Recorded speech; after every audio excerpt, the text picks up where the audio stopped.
Today I wanted to look at the Moon and the Priestess, new book from Paull Blakeman, put out by Troy Publishing, Troy Books.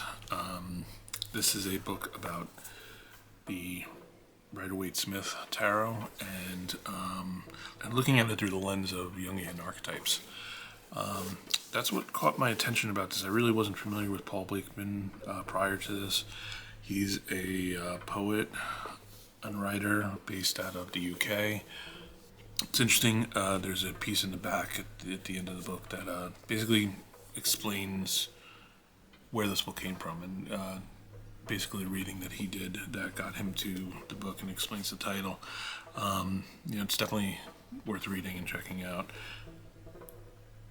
This is an interesting book. I think it was announced in late 2022. It was a reasonable price. I can't remember what it was offhand, maybe like 30, 40 pounds. It really wasn't a lot. Really beautifully made. It is a turquoise faux leather.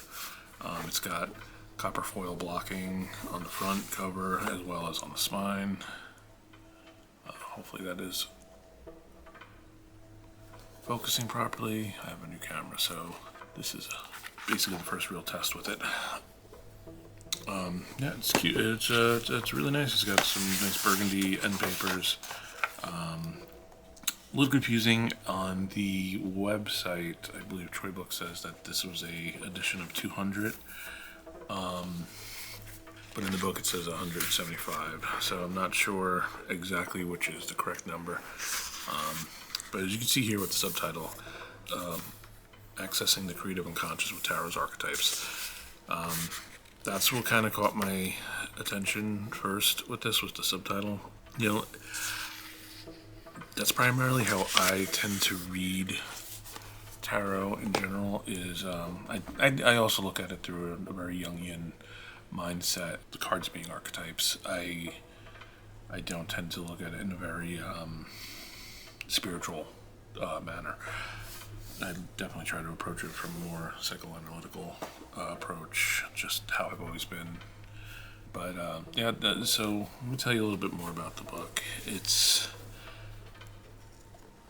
an interesting read. The beginning is, basically it goes into an introduction of, basically what tarot is, where, it gives a very brief understanding of the history of it. And then pretty much tells you it doesn't really matter where it came from, which is true. It really, the history, while it's, it's important to know in the context of everything, it's really, for the reading and the approach that you want to take, that's not as important.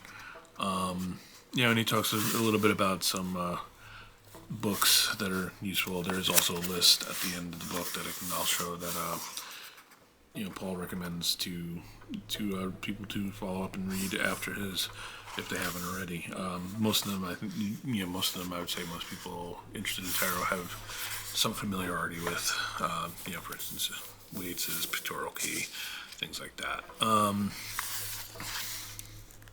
So he goes into a, brief introduction about tarot, what it is, everything like that, and then goes and gets into Carl Jung and a little bit of history on that. Now this is like an extremely brief, 4 pages look at Carl Jung, and obviously his influence is great on a wide variety of topics.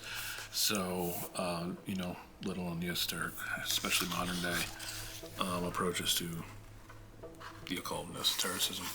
But basically gives a brief introduction of Jung, the collective unconscious, what the idea of archetypes, things like that.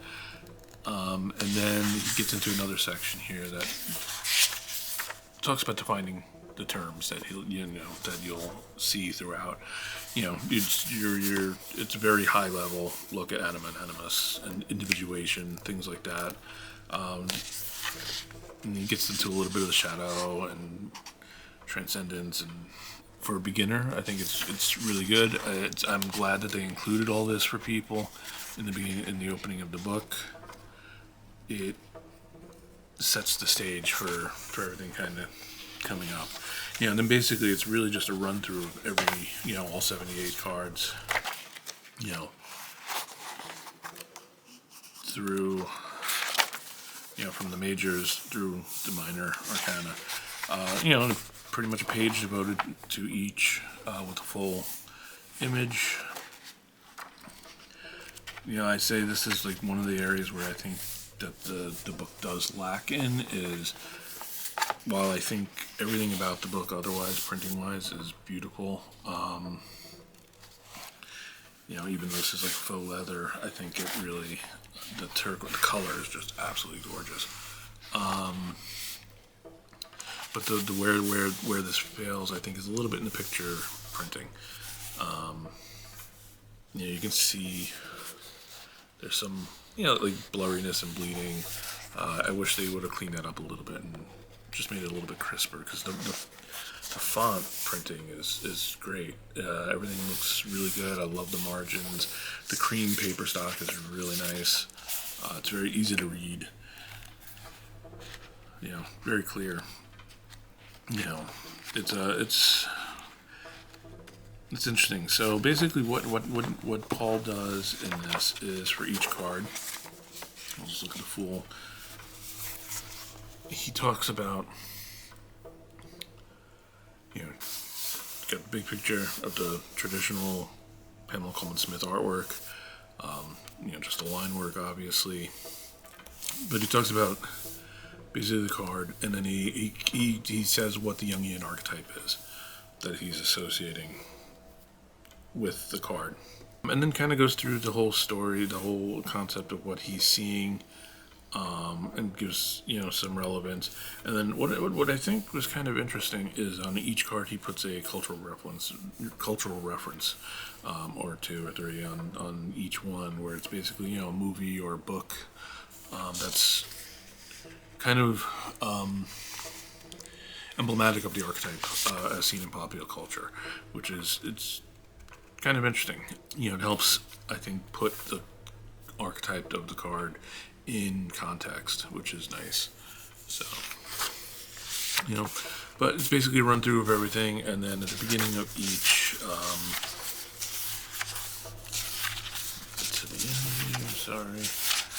So in the beginning of each minor suit, he just gives it, the sign of the suit as well as the astrological relevance. So it's interesting.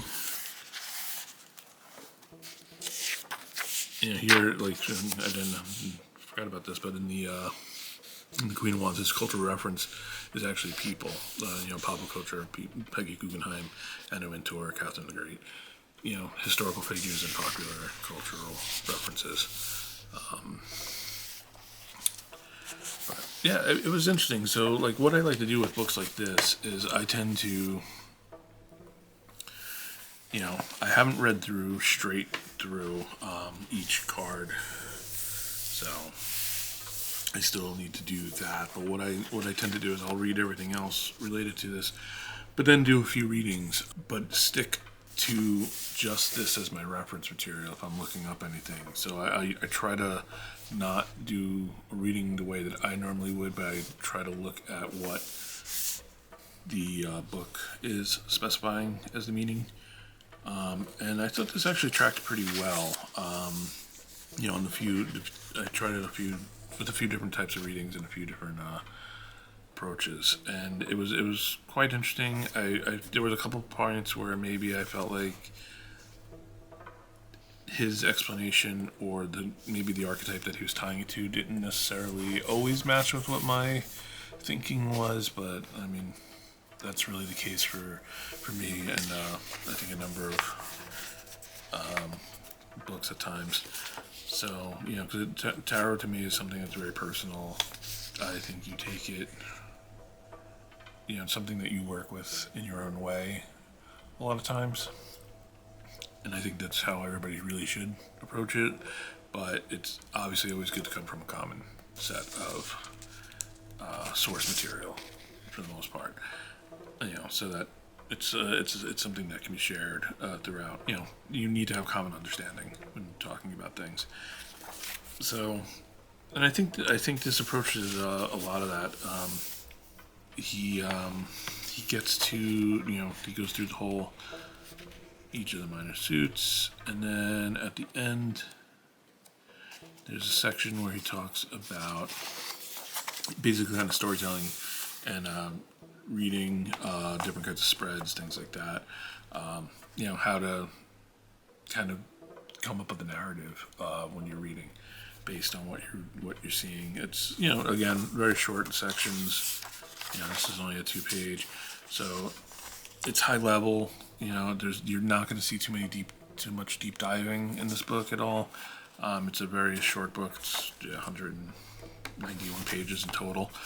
So, but it's really good. I mean, I think it's a great beginner book. I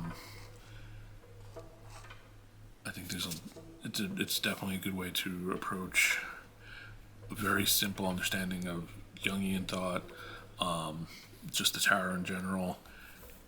You could easily, work off of this book and learn a lot. I feel like it's a great place to start. I think this version of the book is sold out now, but the paperback is either available or will be available very soon. It's a very reasonable price. I think it's only like £15 on Troy's website.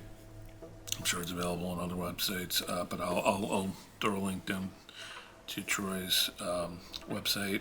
Obviously plus shipping, which in this day and age could be quite brutal.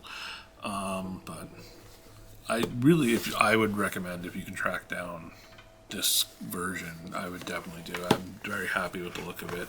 It's going to look great on my shelf. The last section that I did want to talk about really quick is the section that Paull has called the Moon and the Priestess. This is basically the story of, he had some, basically some writer's block. He felt stinted a little bit in his creativity. And this tells the story of doing a reading, basically, an interesting reading. And he talks through the whole narrative of it. And explains where he got the title of the book from. And it's a really good read. Like I said, there's not a lot in the book as far as like deep dive, but what is here is definitely useful information. Beginner friendly. I think it's just a great reference material. I will definitely, when I want to look up meanings and use this as to check correspondences and things, I think this is definitely a resource book that I will reach out for, for a long time. So I'm happy with it. I really like it. It's definitely recommended. I believe Paull is working on some other books. I think he might be either just released or will be releasing a poetry book soon, I think. If it isn't out already, I'm not really familiar with his work otherwise, so, but definitely somebody to watch. I'm hoping he expands a little bit more on this. This was an interesting book, and it's absolutely beautiful looking. It's like I said, it's a faux leather, but it's got a great feel.